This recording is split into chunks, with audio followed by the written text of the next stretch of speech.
मैं शुरू करती हूँ। सबसे पहले बकरियों के प्रमुख परजीवी रोग कौन कौन से होते हैं और रोग का निदान कैसे होता है और उसके नियंत्रण के उपाय। ओके, तो आप लोग समझते हैं कि परजीवी क्या होते हैं। एक्चुअली ये जो परजीवी होते हैं ये जिस तरह से आपने कृमि बोलते होंगे आप, है ना, तो कृमि जो होते हैं मतलब जो आंत में मिलेंगे या फिर आपको यकृत मतलब लिवर में मिलेंगे, किडनी में मिल सकते हैं। तो डिफरेंट बॉडी सिस्टम्स में ये कृमि आपको मिलते हैं, ठीक है। या तो हम उन्हें भी परजीवी बोलते हैं और जो शरीर के ऊपर रहते हैं, जैसे जुएँ हो गई, है ना, किलनी हो गई, पिस्सू हो गया, तो ये सब बातें हैं। हम इनको बोलते हैं बाह्य परजीवी, किलनी वगैरह को। और जो शरीर के अंदर रहते हैं हम उनको बोलते हैं आंतरिक परजीवी।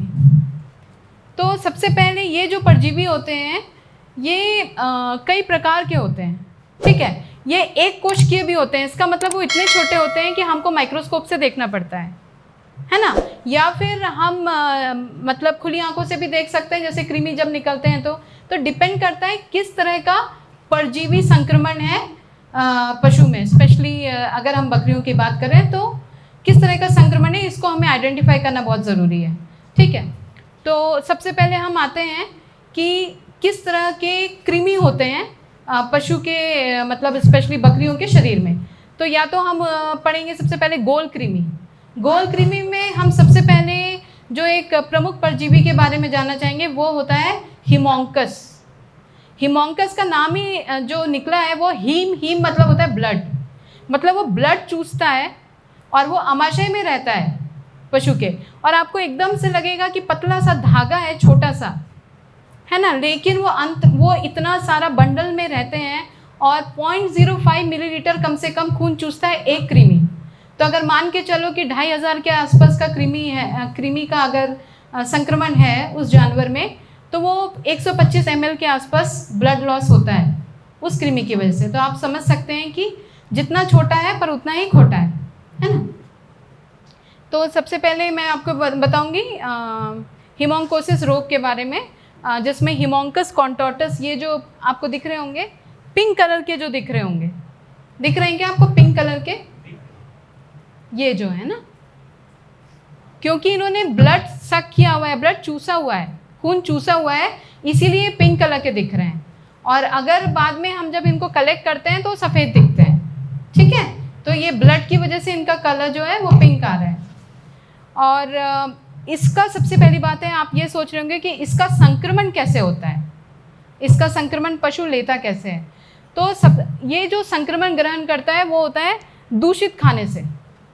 मतलब जहाँ पर भी पशु चर रहा है, ठीक है, वहाँ पर अगर इस कृमि का लार्वा है तो वो लार्वा अगर उसने खा लिया है, और वो लार्वा अपने को खुली आंखों से नहीं दिखता है, वो लार्वा माइक्रोस्कोपिक है, तो वो तो अपने चारा चर रहा है और चारे के ऊपर वो लार्वा पड़ा हुआ है और उसको जब खाता है तो इस कृमि से उसका संक्रमण होता है।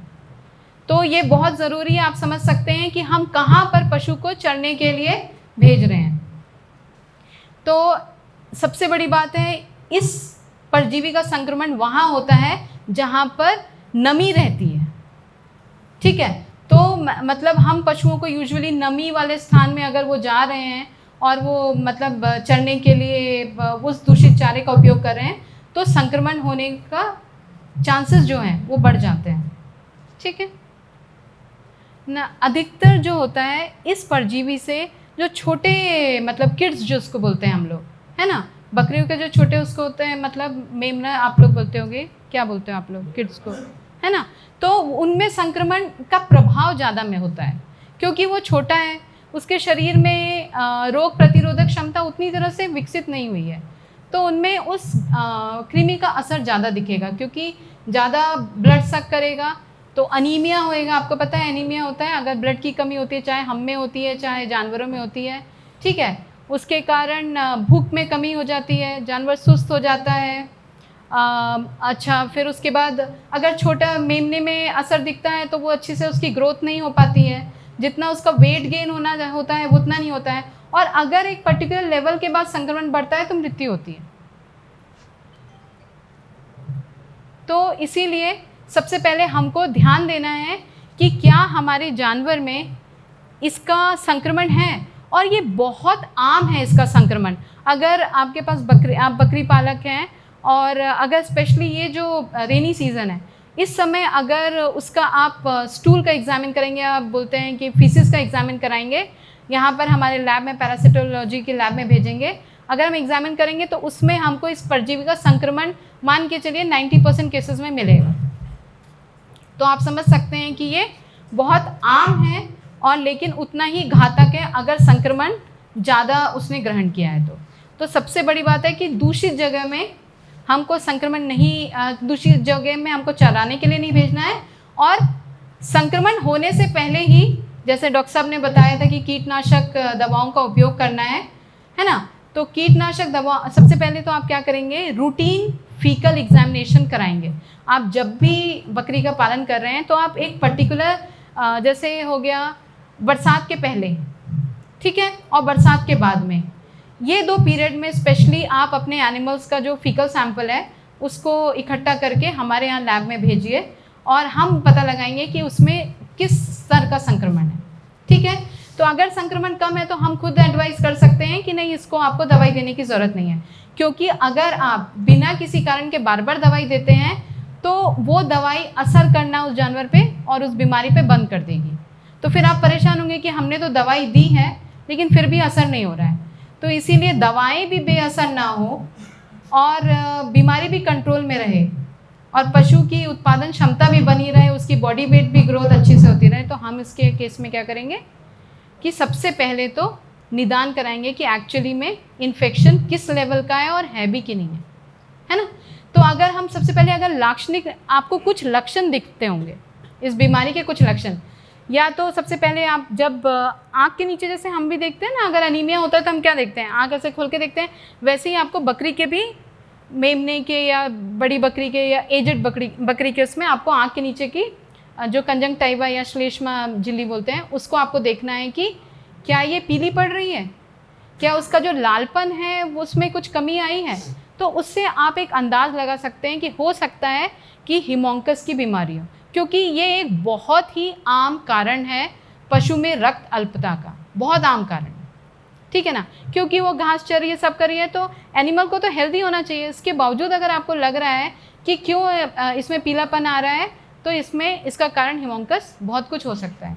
ठीक है, उसके बाद अगर बीमारी आगे बढ़ती है तो निचले जबड़े के नीचे में सूजन हो जाती है, अच्छी खासी सूजन होती है जो कि बोतल रूपी सूजन बोलते हैं, तो इससे भी आप समझ सकते हो। फिर जो चमड़ी होती है, आप देखते हो अगर अच्छा हेल्दी एनिमल है तो उसकी चमड़ी और उसके जो बाल हैं वो बढ़िया शाइन करते हैं, और अगर शाइन नहीं कर रहे हैं और पूरे शुष्क पड़े हुए हैं, है ना, डल हो गए हैं, तो आपको समझ जाना चाहिए कि पक्का इसमें कोई ना कोई परजीवी संक्रमण तो है। तो इस तरह से आप कर सकते हो। जब आप इस तरह के डाउट में आए तो अब आपको क्या करना है, फीकल सैंपल को कलेक्ट करना है, ठीक है, उसके मल को कलेक्ट करके आपको हमारे यहाँ पे लैब में भेजना होगा, या TBCC जो लैब हमारी है वहाँ पर आप भेज सकते हैं, या आप जिस ज़िले के भी हैं आप वहाँ से संबंधित जो भी रोग अन्वेषण प्रयोगशाला है वहाँ पर आप भेज सकते हैं। ठीक है, तो आगे हम चलते हैं, इस रोग का नियंत्रण कैसे करें। ठीक है, तो अब आप देख रहे हैं कि आप पूरी तरह से, चूँकि ये कहीं पर भी जहाँ पर वो चढ़ती है ये उसके लार्वे बहुत कॉमनली मिलते हैं, तो आप पूरी तरह से तो रोग मतलब के संक्रमण को दूर नहीं कर सकते, लेकिन हो सकता है थोड़ा बहुत इन्फेक्शन रहेगा, लेकिन आपकी बकरी को वो ज़्यादा प्रॉब्लम नहीं कर रहा है, वो भी बढ़िया है और परजीवी भी। क्योंकि अगर आप पूरी तरह से आप चाहेंगे कि ये पूरी तरह से एक एक पैरासाइट या कृमि जो है निकल जाए, तो क्या होगा कि रोग प्रतिरोधक क्षमता जो है उसमें नहीं डेवलप होएगी जानवर में, और उसके कारण अगली बार जब वो इन्फेक्शन लेगा तो इन्फेक्शन बहुत बुरी तरह से, संक्रमण बहुत बुरी तरह से फैलेगा, है ना, और उसको एक हद तक ज़्यादा नुकसान पहुंचा सकता है, डेथ भी हो सकती है। तो इसीलिए हम क्या करते हैं कि बरसात के पहले और बरसात के बाद में, बरसात के पहले और बरसात के बाद में आपको कीटनाशक दवा का मतलब उपयोग करना चाहिए और उनको पिलाना चाहिए। ठीक है, और मेरे ख्याल से आप सभी करते होंगे, है ना। बोलिए। अब ये डिपेंड करता है, जैसे ये हेमोंकस है, इसमें आप लोग कौन सी दवा यूज़ करते हैं? एल्बेंडाजोल यूज़ करते होंगे, ठीक है ना। ये डिपेंड करेगा, वही मैं बता रही हूँ। जैसे अगर इसकी हेमोंकस की बात करें तो इसमें फेनबेंडाजोल काम करेगा, लिवामिसोल काम करेगा, इस तरह की दवाइयाँ इसमें काम करेंगे। एल्बेंडाजोल भी काम करेगा। नीलजान इसमें काम नहीं करेगा, वो आपको करेगा जो पर्न क्रीमी बोलते हैं, फेशियोला का क्रीमी जो यकृत में रहता है, उसमें नीलजान काम करेगा, इसमें वो काम नहीं करेगा। नीलवम करके होता है, नीलवम काम कर सकता है। ओके, अब उसके बाद सबसे बड़ी बात, अगर आप चाहते हैं कि परजीवी का असर जानवर पे कम हो, जानवर में ऑलरेडी वो संक्रमण है लेकिन उसका असर कम हो, तो उसका जो पोषण है उसको आप अच्छा रखिए, हरा चारा भरपूर दीजिए, ठीक है। उससे क्या होगा कि उसको उस पर्टिकुलर कृमि का जो भी एडवर्स इफेक्ट हुआ है या मतलब जो बुरे प्रभाव हुए हैं उसको न्यूट्रलाइज करने में मदद मिलती है। तो जहाँ तक हो सके पोषक प्रोटीन से भरा मतलब दाना वगैरह आप अच्छे से दीजिए, हरा चारा दीजिए, ताकि वो, और टैनिन रिच डाइट जो होता है ना वो दे सकते हैं, ठीक है।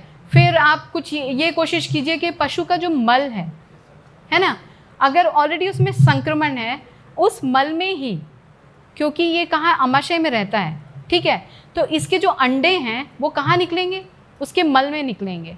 तो आपको क्या करना है, इन्फेक्शन दूसरी बकरियों में ना हो, उसके लिए क्या करना है, जो मल जो है उसका निष्पादन सही तरीके से करें, है ना, क्योंकि उस मल में ही वो अंडे हैं और वो अंडों से क्या निकलेगा, लार्वा, और वो लार्वा कहीं ना कहीं धीरे धीरे खाने आसपास के चारा वगैरह में फैलेगा और पशु उसको ग्रहण करेगा, दूसरे पशु ग्रहण करेंगे। तो सबसे पहला तरीका है कि हमको जहाँ पर भी आपने अपनी बकरियाँ रखी हुई हैं, आवास गृह है, उसमें स्वच्छता बनाए रखें, वहाँ पर साफ रखें, उस जगह को आपको नमी नहीं रहनी चाहिए, क्योंकि नमी में ही अंडे से लार्वा उत्पन्न होते हैं। तो हमको क्या करना है, बेसिकली साफ सफाई पे ध्यान देना है, मल का निष्पादन अच्छा हो सकता है कई बार क्या होता है, मल जो है, मल का जो पार्ट है वो पानी में या फिर खाने को दूषित कर सकता है, तो इसीलिए जो भी आप नांद वगैरह बनाते हैं उसको एक पर्टिकुलर ऊंचाई पे बनाना है। तो ये सब चीज़ों पे ध्यान देना चाहिए, है ना। और जितना रिकमेंडेड है, जितना आप लोगों को कि आपको इस पर्टिकुलर हाउस में आप इतने ही बकरियां रख सकते हो, तो उतनों को ही आपको रखना है। ज़्यादा से ज़्यादा आप अगर जानवर रखेंगे तो एक जानवर से दूसरे जानवर में ये इन्फेक्शन फैलने में ज़्यादा देर नहीं लगती है। तो सीमित बकरियों को ही एक आवास गृह में रखा जाए, है ना। हो सकता है तो चारे को साइलेज के रूप में दें, है ना। फिर और ये तो मैं आपको बता चुकी हूँ। अब कौन कौन से, जैसे आपने पूछा कि कौन कौन सी दवाइयाँ हैं, तो नीलवम जैसे मैंने बताया, तो नीलवम है, क्यूरामिंथ है ना।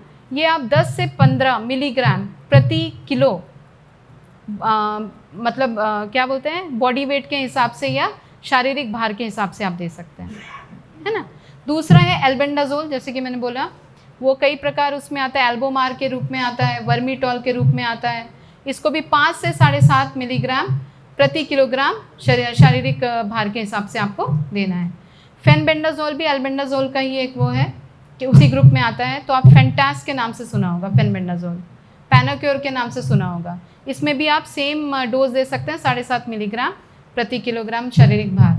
फिर मोरेंटल साइट्रेट आता है, क्योंकि कई बार क्या होता है ना, आप इतनी बार इन दवाइयों का उपयोग करते हैं कि वो दवाइयाँ इन परजीवियों पे बेअसर हो जाती हैं, तो आपको ऑल्टरनेटिव खोजना पड़ता है। लेकिन आप कृपया, मेरी एक ही सबसे बड़ी सलाह है कि आप बार बार कृमिनाशक दवाइयों का उपयोग ना करें। हाँ हाँ, प्रति किलोग्राम शारीरिक भार के हिसाब से, मतलब बॉडी वेट के हिसाब से। क्या बोल रहे हैं? 10 से 15 मिलीग्राम बोल रहे हैं आप इसको, तो मिलीग्राम बोल रहे हैं ना, तो अगर 10 किलो हुआ तो 150 मिलीग्राम। छोटा टैबलेट नहीं आता है,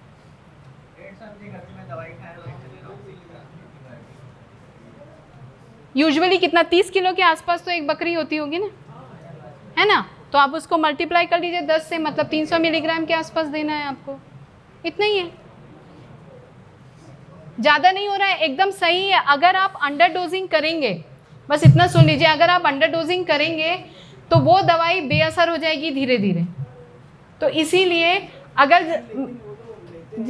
देखिए मेरी बात सुनिए, सबसे पहले अगर आपके पास बकरियां हैं तो जैसे समूह है ना, अब आपको अल्टीमेटली कैलकुलेट करना है कि हमको इतना कितना डोज देना है।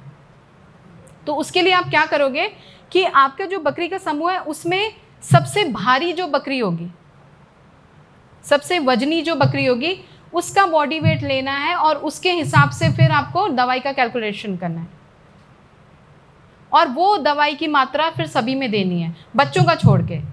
आप समझ रहे हैं ना, बच्चों का अगर ग्रुप है, किड्स का, मेमने का ग्रुप है, तो उसमें जो सबसे ज़्यादा हेल्दी होगी उसका आपको बॉडी वेट कैलकुलेट करके दवाई कैलकुलेट करनी है, और अल्टीमेटली उस खुराक को आपको सभी को देना है।